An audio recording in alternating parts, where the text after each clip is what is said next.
Sampai di sini ada pertanyaan? Ada? Udin? Udin lawas kada betakun. Assalamualaikum warahmatullahi wabarakatuh. Anak dulu, anak semua sembahyang kali, anaknya bersayur gitu. Ini bagus inilah.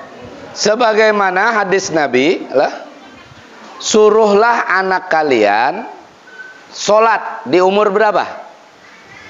7. Jadi kalau sudah umur 7 mulai diajari. Kalau umur 10 pukul kada sembahyang di tempat-tempat yang tidak membuat cacat atau luka, pukul. Nah, ini salah satu kebiasaan ulama-ulama kita. Mereka rahmat, tidak suka memukul, tetapi mereka tetap punya pemukul. Jadi di rumah ditaruh pemukul. Taruh, artinya apa? Pemukulnya ada, tinggal dipukulakan aja lagi. Tapi mereka tidak mukul.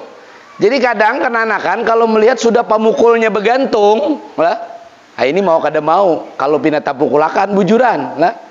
Jadi boleh seperti itu. Kenapa? Dari umur 0 sampai 14 tahun, pian harus punya perhatian lebih kepada anak pian. Ini fase di mana seorang orang tua harus banyak memperhatikan anaknya. Kalau pian acuh tak acuh dari umur 0 sampai 14 tahun, pian akan menangis bila nya sudah di atas umur 14 tahun. Kenapa? Biasanya kenanakan tabiatnya itu dibentuk dari umur seitu sampai 14.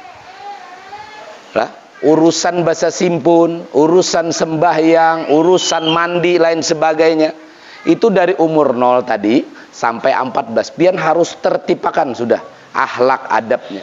Termasuk itu sesuai dengan anjuran Nabi. Suruh di umur 7 tahun, pukul di umur 10 tahun. Kalau ada sembahyang, kalau sudah 15 pian pukul lah, kalau pina menampiling balik lah, kan bahaya. Makanya harus dilatih sudah biasa. Tidak apa-apa memukul demi kebaikan. Dan orang yang kada sembahyang satu aja di rumah, satu aja, itu nang menghapus keberkahan seluruh rumah tadi. Kalau ada satu orang nang tidak sholat di dalam rumah, maka itu lebih rendah daripada seekor anjing penjaga. Anjing berburu ada nilainya masih dalam agama. Tapi orang yang terang-terangan kada hakun sembahyang, apa? Di dalam kitab fikih, hayawan gaira taram, hewan yang sudah kada pantas dihormati. Siapa? Salah satunya orang yang meninggalkan sholat. Farqu bainana wa bainal kafir tarkus sholah. Kata Nabi, pembeda antara kami lawan orang kafir itu meninggalkan sholat. Maksudnya, kalau sudah kada sembahyang, apa bedanya dengan orang kafir? Jadi kalau pian sayang anak pian, pian sariki.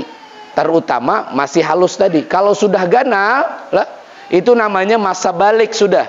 Pian sudah mengingatkan dari halus sampai inya balik, sudah juga pian pukul, sudah juga pian ini dan itu, pian bujuk, pian rayu, pian ingatakan, sampai ke ganal masih kedakun sembahyang, itu di luar tanggung jawab pian.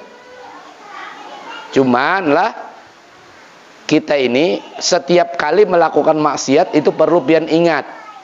Ada pertanggungjawaban pian, ada pertanggungjawaban orang tua pian. Kalau pian sayang lawan kuitan, jangan bermaksiat. Kenapa? Batang tubuh ini warisan dari orang tua.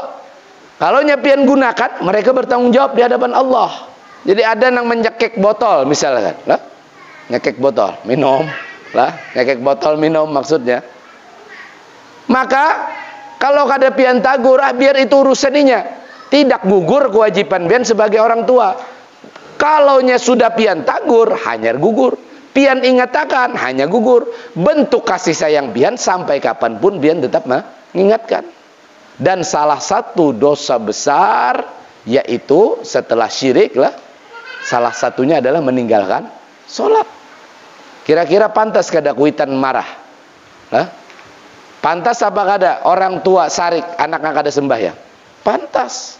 Kenapa? Karena inya tahu itu adalah mudarat. Anak pian begawi lading lah, anak pian begawi lading. Umurnya masih 1,5 tahun. Menggawi lading. Kira-kira kalau kena anak 1,5 tahun menggawi lading, mudarat apa manfaat? Mudarat. Pastinya apa? Celaka baginya. Pian ambil ladingnya, hamuk kena anaknya tadi.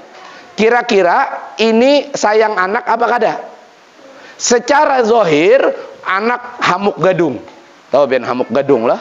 Hamuk badung. Hamuk beguling-guling. Kenapa? Lading gak ada dijulung. Tapi kalau memang pian betul sayang, pian gak ada menjulung lading tadi. Tapi kalau pian secara kasat mata sayang lawan anak, dijulung lading tadi. Kak itu bilanya pian membiarkan anak pian kada sembahyang, itu ngarannya kada sayang. Kalau nya pian pukul, pian sarik, inya kada sembahyang, itu nang sayang ngaran. Anak pian sudah tahu hanya SMP. Bahasa beda mutur masih gitir-gitir lah. Karena tapi lihai, pian julungi sapida. Kasihan anak jar, handak juanya bahasa beda motor. Dituarakan ninja aja pulang, double R. 250 cc. Sayang anak sidin itu kada sayang, itu bungul ngarannya lah. Sudah tahu anak, ini cagaran betrek-trekan. Pian hendak kapacah kepala anak. Ini sama aja memati anak lah. Kalau pian sayang, tentu pian melarang itu tadi. Jadi secara zahir, pian memukul itu, ini kada sayang anak. Bukan, justru pian memukul ketika dia tidak sholat, itu sayang anak. Kenapa? Salah satu dosa besar, yaitu meninggalkan sholat. Kalau pian sayang, pian ingatkan. Nah, jadi tidak masalah. Apalagi pian gantung lah, pemukulnya di situ. Nah, gantung. Cuman jangan dia bang, behimat memukuli anak, sembahyang nak kayak.